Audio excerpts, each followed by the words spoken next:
Hello up there. It's Brad J. Lamb. You too can become a condo millionaire. The Todd Shapiro Show. Canada Laughs. SiriusXM 168. How you doing, Mr. Brad J. Lamb? I'm doing okay. Nice to see you. Okay. Just okay? Today, just okay. Just okay. It's Dina Jackson's co-hosting today. Yeah, we met. Nice to meet you. Just earlier. I did, yeah. Mm-hmm. Oh, okay. Like during the show. Just a minute Just ago. when I walked in, I said hello. Oh, that's nice. Okay. Isn't that what you're supposed to do? Yeah, so you can't have time to say hello to everybody. You add to the list of very fashionable guests we've had on today. I don't know if you saw the others, but you're also dressed very well. Really? Yes. Thank you. Do you know we had a dragon on Joe Mimran? Have you met Joe before? Who? Joe. No, I'll tell you something. I met him at an event. Okay. And he was sitting across from me, and he introduced himself. He said my name or something. He introduced himself, and he got my name wrong. Oh no. Do you remember what he called you? I don't know. Okay. I don't remember. So it was funny. Was it just not from hearing it properly, or? I don't know. Hey, what's good etiquette? You're a very successful guy. We all know that. But what's good etiquette, Brad? Because I actually have terrible hearing, believe it or not, from wearing like these fucking headphones all day long. So when I'm out at an event and there's music and it's like, one of these whiny events, which by the way, in Toronto, it's like every night there's something. It's insane what this city's become. And like sometimes I'll do that. I'll just kind of nod and I'm not really involved in the conversation. Is that bad etiquette? Like, should I take a second and actually say, oh, sorry, I didn't hear you? Well, yeah, I think you should try to be polite. Not just nod, like pretending I'm listening and keeping up. It's hard, when you're at an event and you're having a lot of people introduce themselves to you. It's very, very difficult, especially if you're drinking, to remember everybody, even some people, right? So it's tough. Some people are great at remembering names. I'm the worst. Really? I'm terrible at it. I don't know why. I don't have a brain for it. You just don't care, maybe. I don't think I don't care. I don't think that's true. But I have a friend. I go out to dinner with a fair amount of a male friend, and he'll always ask the waiter their name, and he'll remember it, and it's like an hour later, Mary, and I'm like, fuck, how do you do that? Well, and it's what's interesting, and back to your success and being such a great developer and a realtor, and Brad J. Lamb Realty, TorontoCondos.com. Go there, and the market's going nuts in Toronto. I want to talk about that. In Vancouver, it's sinking. I want to talk about that. But a lot of real successful people I find have that trait, like which isn't like the memory game trait. Is yours just bad at names, or is it like do you have a pretty good? I forget if I've even asked you this. Do you have a pretty good memory? Is what I'm getting at. The funny thing is, I have so possibly maybe this is going to sound terrible. Possibly what happens is if you've reached a level of success or you're good at something and you're busy, you perhaps without even knowing it, jettison information you don't see as important necessarily, and you retain information that you believe is important. And so maybe there's only so much filing space in your brain, and I don't know. I have a photographic memory when it comes to anything I see. Like if I see a number or a floor plan, or I'm very good at math and physics and that kind of stuff, but I'm terrible when it comes to I'll remember your face. Like I know you. I've met you before. I just can't remember. I can't put the language to your face. And it takes me a long time. I don't know if it's a relation to or related to a certain skill set. And if you have one, you don't have the other. I don't know. But I do know that I struggle with names. I'm terrible at it. You watched the Blue Jay game last night? It was amazing. Mm-hmm. Were you there? I didn't go. I watched it at my house with two friends and my daughter, and she actually let me watch it, which is amazing. It was fantastic. I was just saying as I was coming over here, what's great about it is that everyone played well. Everyone did their job, and I haven't seen a Blue Jays game where everyone's played pretty well perfectly. Could have hit more, but there's good pitching, so that prevents that. It was a great game. Yeah, in Toronto, like considering what Jose Bautista did last year, and now what Encarnacion, how do you say his name? Encarnacion. I never can pronounce it properly. That's why I'm not an announcer for. He's being sued right now, right? He's being sued in civil court. For what? Should I say? Yeah. I think it's public knowledge. Yeah. Am I allowed to talk about that? Yeah, I think so. Is it public knowledge? Bilal's going to look it up to make sure. Yeah, I'll hold it until I hear it. I don't want to get sued myself. I was just going to say, like, these dramatic endings, like it's so great to obviously win baseball games in advance, but the way they're doing it, it's like watching a movie. Like it's crazy. It's like watching an old, The Natural, or just a Field of Dreams. You're it's so beautiful. Right. That's what's great about baseball, is that it's that kind of sport where one thing can just change everything. Oh, that is an interesting lawsuit. There you go. So he's being sued for giving a woman two types of STDs. Can you be sued? That's a weird law. Like, I mean, I don't know. Do you have to disclose? I don't like your face. I'm going to sue you. Yeah. I think you can sue for any reason you want. Whether a lawyer I was worried for a sec. I got worried. Tina, I got worried there when you said it to me. I was like, oh shit, I'm fucked now. No, but a lawyer, if you can convince a lawyer to take a lawsuit, you can be sued for so many different things. It doesn't mean it's credible. I don't think that if you didn't knowingly give someone an STD, and if they didn't suffer irreparable harm, like I think if you give someone something and kill them, and you knowingly did, then you for sure you can be prosecuted for that. 100%. Yeah, like criminally, exactly. Yeah, and then of course civilly as well. But if it was accidental and you weren't aware of it, it's hard to prove that you knew it. It's also really hard to prove where these things come from, and in the world, in this fast-paced world we all live in, yes. It's hard to pinpoint it. But you can prevent it by wearing a condom. Yes, yeah. Or I mean, sometimes they fall off. But with the rise of your success and I guess the people you surround yourselves do you become targets at any little suit, at any little action? Like, are there ambulance chasing lawyers? Is this a scary kind of thing for you with success that a lot of people don't hear about? Well, I'll tell you that two things when you achieve a certain level of success is Revenue Canada is up your butt constantly. 15 phone calls from Revenue Canada yesterday alone to my accounting office. 15. She has no time to do anything but return calls and take calls. And then lawsuits, constant lawsuits, just constantly. Yeah. It's a lot of stress that comes in with success. There's...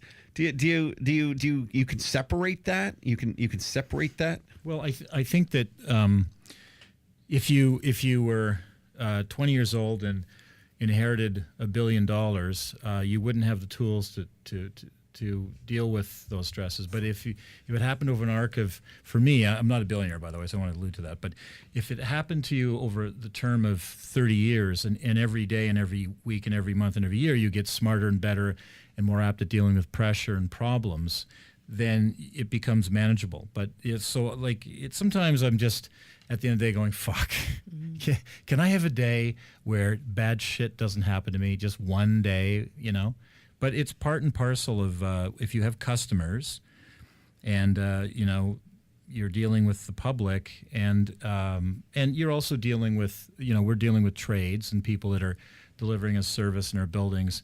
And if they let people down, then there's lawsuits, So it's just part of it, and you just have to get over it.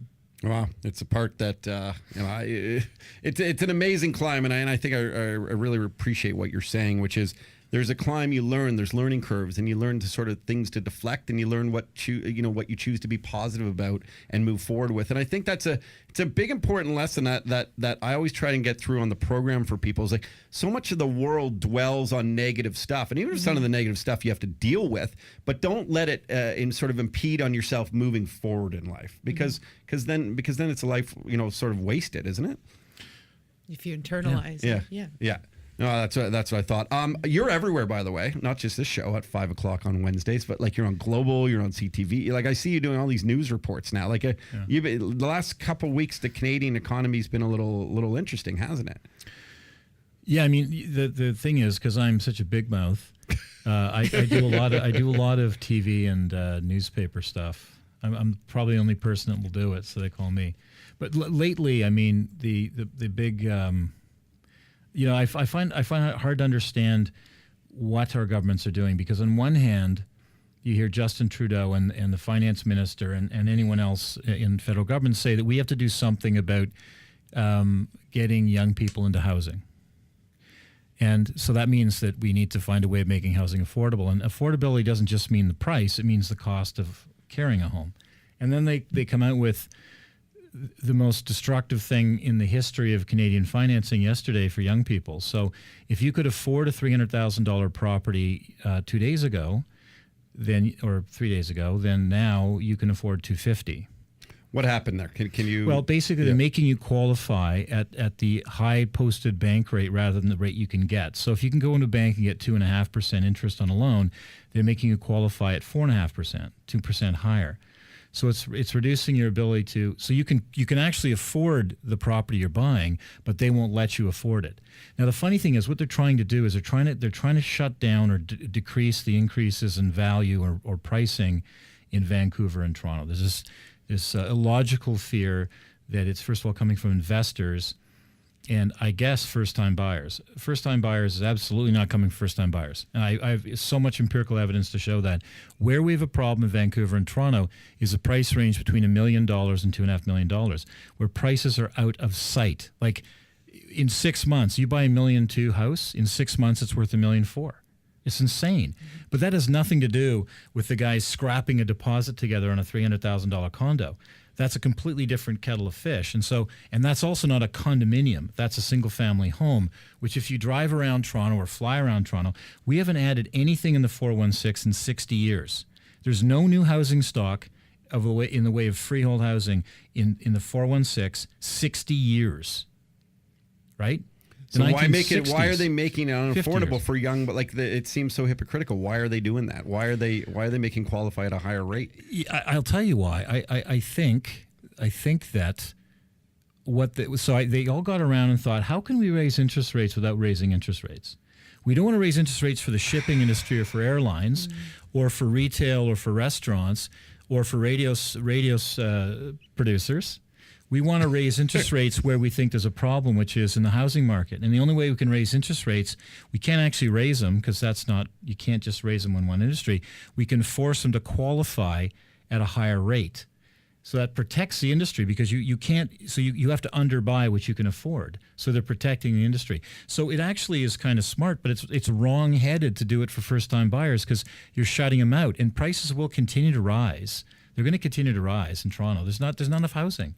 So now what you're doing is just saying first-time buyer, you can't afford $300, you can afford $250. Well, next year it's going to be $350, but you can't afford that either because now you qualify for $275. So you're just going to leave first-time buyers in the dust, and you're just going to make more and more young people rent for the rest of their fucking lives. They're going to be indebted to a landlord and never get free of that. And that's what this kind of stupid law will do. I like what you do because you speak to the people who listen to the show who fall in that category. A lot of those people will fall in that category. I mean, we probably all the categories, but definitely a big demographic that falls in. Is there a way that you would encourage or implore these types of people, college students, or 6 years into a job, but they're still only at like $72,000? Not that $72,000 is terrible, but that really they don't have anything to get them over that hump. Yeah. Is there a way that people should kind of band together and understand this, and maybe actually, because they might not listen to big developer Brad, right? But maybe is there a way to encourage people to get together and say,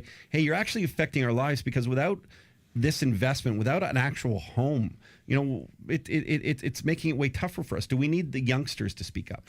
Yeah, we need people who are, fresh out of, school, whether it's trade school or college, university, even high school, if they're in the job world, in the full-time job world. They need to call their MP, their federal MP. Hopefully they're liberal, and say, what the fuck are you doing to me? You're going to make me impoverished for the rest of my life. Like, let's be honest. Like, people can disavow this, but most of the average Canadian's net worth, 60 or 70% of their net worth, and retires in their house. And now you're saying you can't have a house, maybe forever. And the funny thing is, this isn't going to stop investors from buying homes. So if we're afraid of foreign investors, you've just given all the opportunity to foreign investors to buy up all this property and make local Canadian kids their tenants. It's stupid. Dina, what's your situation, if you don't mind? I own a condo. My husband and I, we were first-time buyers, and then we just purchased a new place and sold our previous, and definitely experienced a lot of the things that you're talking about in terms of the price range and things like that when you're starting out. But we did make that decision that we wanted to invest in something because of that same thing. Like I had a landlord all through university, and the house was leaky and fell apart all the time, and nothing was ever fixed. And it wasn't in Toronto; it was in Kingston. But either way, you know, Where Brad went to school. I lived in one of those houses. Did you go to Queens? I went to Queens. I went to Queens too. Oh, I lived on University Avenue. I lived on Earl Street. On the Okay, park. I know Earl. Yeah. Yeah, so you know the student Yes. ghetto. So you know Yeah. exactly what I'm talking I about. do. They were terrible houses. Did they ever get fixed? No. No. Hey, No. would you ever do Brad J. Would you ever do developments for universities and stuff? Have you ever like residences and stuff? Have you ever? I've thought about it. Actually, I just bought 2 sites in Hamilton, and I'm negotiating on a third. And one of the sites could be partially utilized for. I'm thinking of doing we do a certain type of housing all the time. But I'm thinking of doing housing where you can get 2 or 3 or 4 students into a condo, and someone's parents buy it. Or someone's parents buy it for a kid, and they can maybe even pay for the university by the time it's done. It's brilliant because because in that 4 years it'll go up in value. Yeah, 4 years will go up in value, but also they'll pay off $8,000 or $10,000 of mortgage every year. I didn't even think about as opposed to just giving it to Like to principal rent. payments right now are incredible. With interest rates so low, you're paying off a lot of principal every year. You know what's funny? I know a guy who did that. His daughter got accepted in some university in Chicago when things were pretty affordable in Chicago, I guess, and then it was like a high price school in the States, and that's exactly what happened. That his daughter's college was paid. It was something like 120 grand or something because of the value of the increasement that went into that home. Yeah, that's a really I think that's a brilliant idea. You got to have a parent that gets it though, and lots of parents that's not thinking about that at that time. Well, then you can always, but then you hold your kid accountable too because they got to do well in school. Because you say, we can kick you. You're also their landlord. Yeah. Where did you live? Where'd you buy a condo in Toronto? Right there, that condo right there. Oh, and Red- It's not a Brad J. Lamb. No, that's in Saskinville, but you made money anyway, right? Yeah, I did. And yeah. you got out of that and bought a house somewhere? So no, this is where I am now. I Oh, yeah. previously lived at Malibu down at Bathurst. Oh, Malibu. Yeah, I know Malibu. Sure. Yeah. But we would love to get a house. We just don't. We're not anywhere. Yeah, it's the next near step. that. Yeah, it's the it would next be step. the next Like step. maybe 4 or 5 years, you can get a house. Right, Yeah. but we saved, and we were able to put a little bit of a chunk down, and it was the same sort of thing. But I agree 100% wholeheartedly on what you're saying about buying a condo for a student. My mom did that for my younger sister. Right. And my younger sister worked all through university and would pay a portion of it in school, etc. But it was a smarter move than, I don't want to undermine like a first year university paying for residence, but overall it was a better investment because my sister was able to pay off a big chunk. And in the end, she ended up renting it and then selling it, but it was a good investment overall. She regrets selling it, to be honest. Well, actually, my first investment property ever, I was 23, and I just graduated from Queens, and I decided to buy rental property after living in one of those slums and thinking, what a business this is. But anyway, I bought a townhouse. So my older brother, myself, and my younger brother got money from my dad. We each put $2,500 into it. It's my savings from working for 6 months. And we bought a $25,000 or $30,000 townhouse in London, Ontario. And it was a 4-bedroom. We put my brother there because he was going to Western. We rented the 3 other rooms. We rented it for $800 a month. It cost us about $200 a month to own. Mm-hmm. So we made about $7,000 a year on an investment of $7,000. It was a 100% return on the rent, and then we paid off a bit of mortgage every year, and we sold it a year and a half later and made $25,000. Then we bought 4 townhouses. Unbelievable. That's how I started my real estate. That's amazing. thing, yeah. At that, it's so funny. We often forget about the real estate division of Brad J. Lamb, which is the main reason why we're doing this. But is there good? Do people come to your realtors and there's about 16 of them? Is that you work? It's a small family, right? It fluctuates from 18 to 20. 18 to 20. Yeah. And are there people starting to do that? Say, hey Brad, or hey Scott, or hey I don't know, name some of your other realtors. But Tim, Nick. yeah. Felix. Don't say no. Felix too. Yes. Okay. But are like I want to buy outside of Toronto now. Yes. For this purpose. Is that happening a lot? No, mostly what we have. So we're active in Ottawa, Toronto, Calgary, Edmonton, and now Hamilton.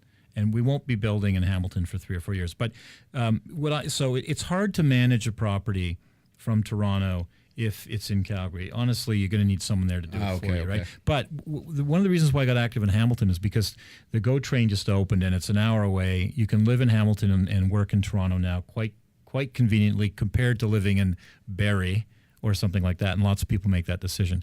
But also, a Toronto landlord can buy a property for 25% less in a land building, which is going to be equally stylish there as here, and the rents are about 20% difference. So actually, you can make more money as a landlord in Hamilton and use less money, which is this is all about other people's money. That's how you get rich.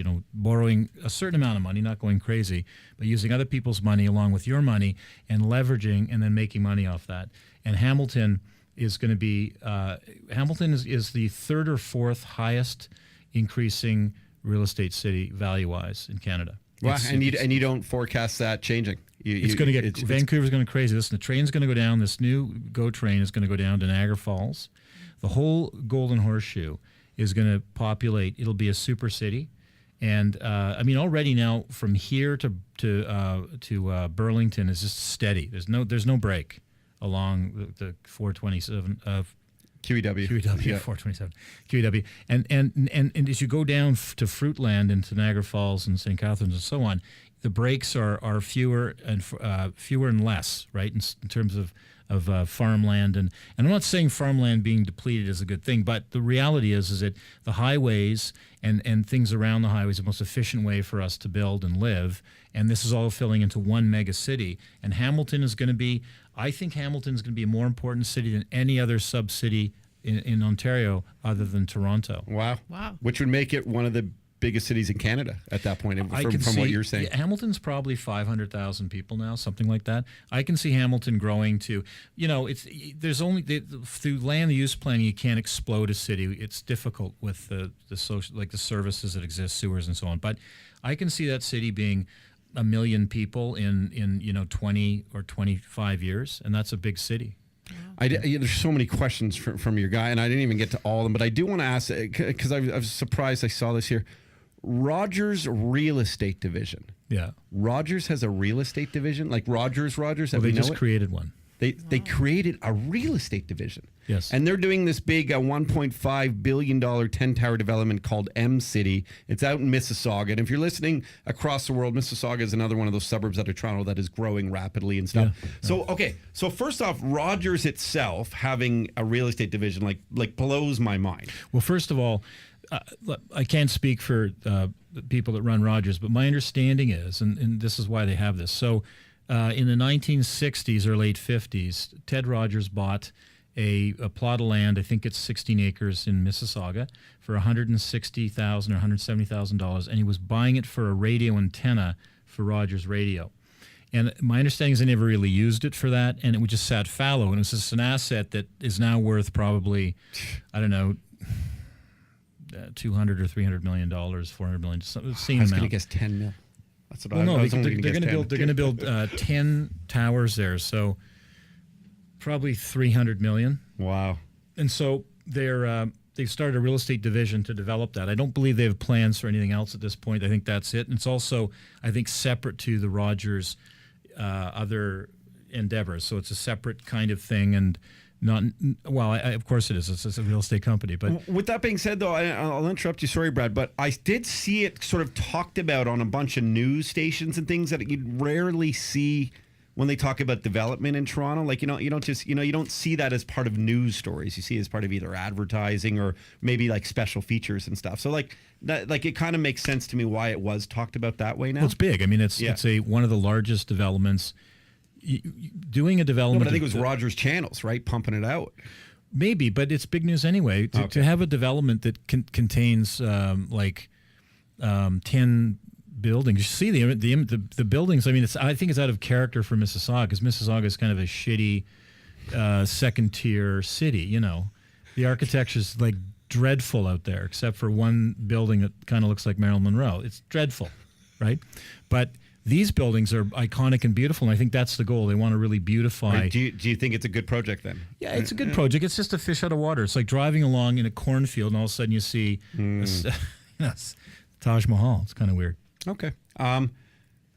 I got another guest. Okay. But I don't want this to end ever. I find you fascinating. I want to live in your head for like a minute. Yeah. Yeah.